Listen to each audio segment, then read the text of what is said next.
Assalamualaikum warahmatullahi wabarakatuh. Selamat pagi anak-anak. Hari ini kalian akan belajar pelajaran matematika melalui rekaman video tutorial yang saya berikan dengan bahan belajar, yaitu buku LKS matematika kalian. Silahkan langsung saja kalian buka halaman yang ada subjudul bentuk pecahan. Halamannya kalau Pak Guru itu 22, kalian berapa ya, tidak sama dengan Pak Guru. Bentuk pecahan ada bermacam-macam. Yang pertama yaitu pecahan biasa. Pecahan biasa itu terdiri dari bilangan pembilang dan bilangan penyebut, ya. Dia berposisi atas dan bawah. Yang atas ini disebut pembilang, yang bawah disebut penyebut. Kalau 1/7, maka 1 ini adalah posisinya sebagai pembilang, sedangkan 7 posisinya adalah penyebut. 5/9, 5 ini sebagai pembilang, 9 sebagai penyebut, ya. Atau dalam arti yang sesungguhnya ini sama dengan 1/7 itu sama dengan 1 dibagi 7. Nah, seperti ini. 1 dibagi 7. Kalau 5/9 itu sama dengan 5 dibagi 9. Ini pencahayaannya kurang kabur ya. Nah, kemudian selanjutnya yaitu pecahan desimal. Nah, ini pecahan desimal. Pecahan desimal itu bentuknya adalah menggunakan tanda bilangan koma.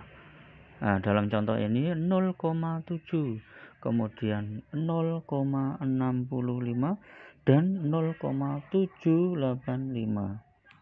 Nah, di sini mempunyai makna atau posisi yang berbeda-beda. Kalau koma satu angka di belakang koma 0,7, ya, maka dia dia berasal dari pecahan 7/10. Ya. Ya, dia maka penyebutnya itu per 10. Kalau 2 angka di belakang koma, ini dia berasal dari 65/100. Kenapa ini di belakang koma ada 2 angka? Maka penyebutnya itu nolnya 2, yaitu berpenyebut 100. Nah, kalau 0,785, maka dia berasal dari 785 per. Nah, kalau ini 3 angka di belakang koma, maka nolnya ada 3 atau per 1000. Nah, saya ulangi ya.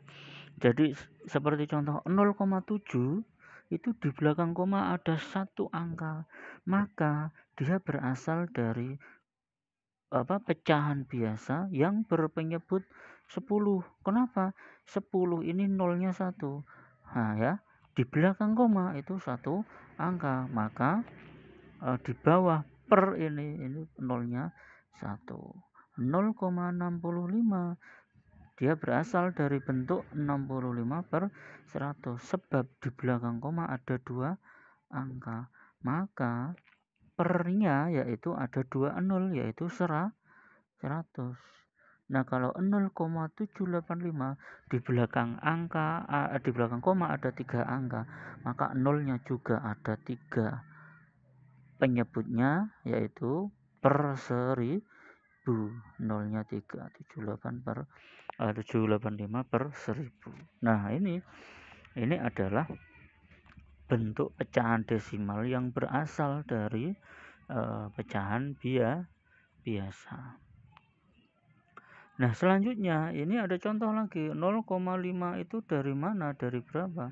Ketika 0,5 dijadikan pecahan biasa, maka seperti ini. Nah, sama seperti di atas tadi, di belakang koma ada satu angka, maka menjadi 5/10. Per 10 ini nolnya 1 karena di belakang koma ada satu angka.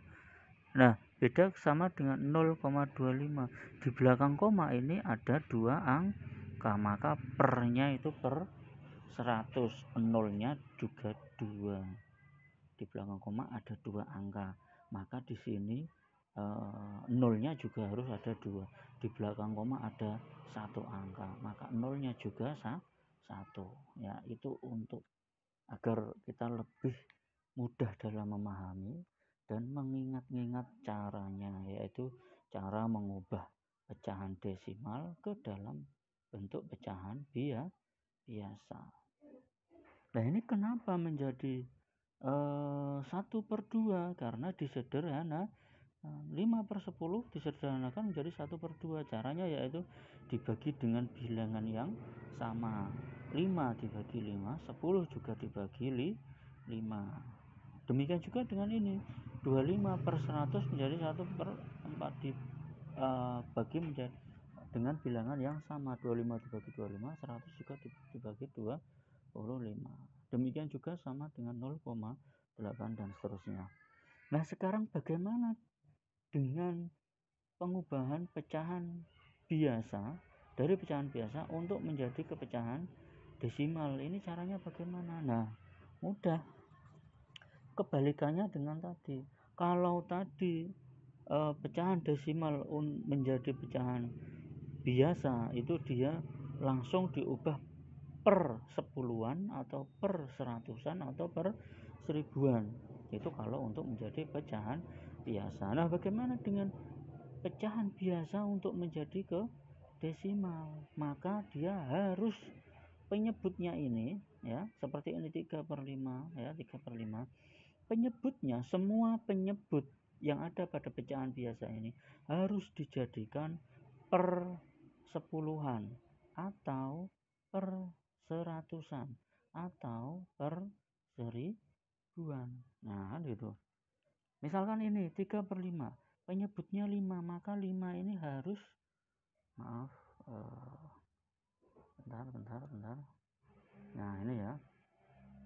Nah, misalkan ini, kalau ini 3/5, penyebutnya 5, maka 5 ini harus menjadi 10. Kalau bisa menjadi 10, maka dia harus jadikan 10. Ya, bisa ya, karena 5 dikali 2 itu 10. Jadi bagaimana caranya mengubah 5 menjadi 10?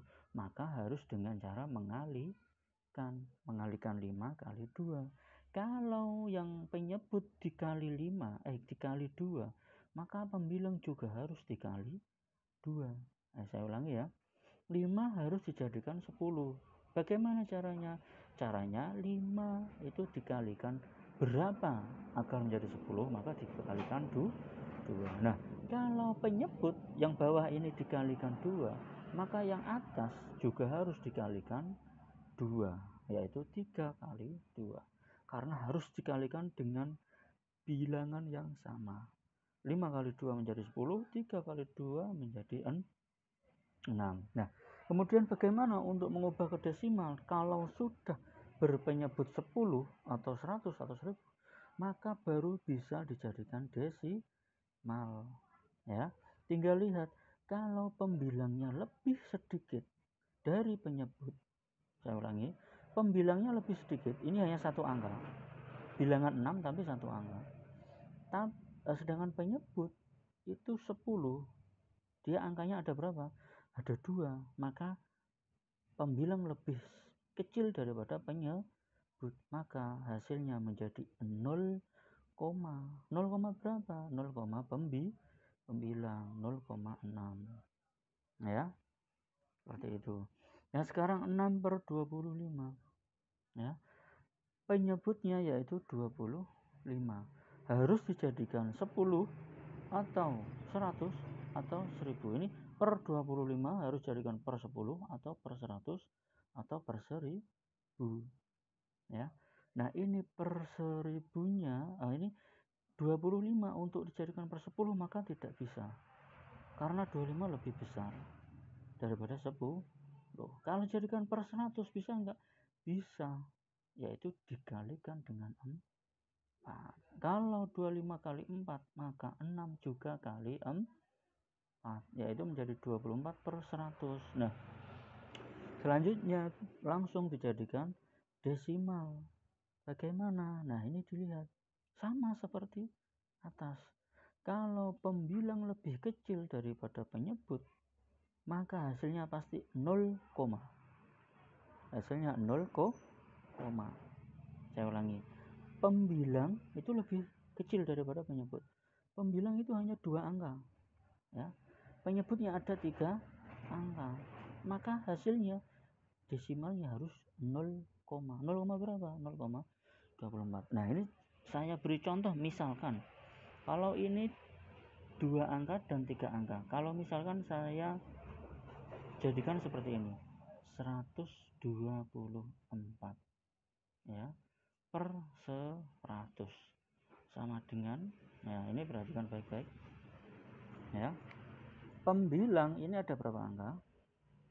Pembilang ada 3 angka. Penyebut juga ada 3 angka. Maka hasilnya apakah 0, tidak.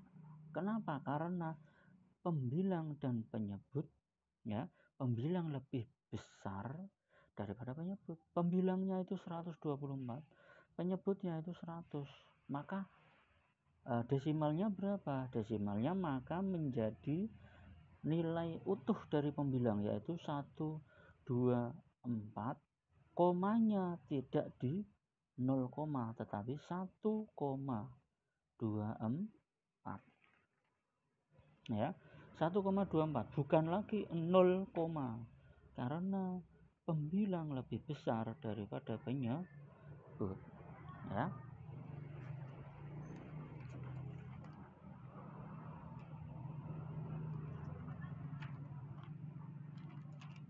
Baik, sementara itu dulu pembelajaran yang saya berikan. Selanjutnya bisa kita teruskan pada tutorial pembelajaran yang akan datang. Semoga dari pembelajaran ini kalian bisa paham, bisa mengerti dan bermanfaat. Selebihnya bisa ditanyakan melalui kesempatan yang lain. Demikian akhirul kalam. Assalamualaikum warahmatullahi wabarakatuh.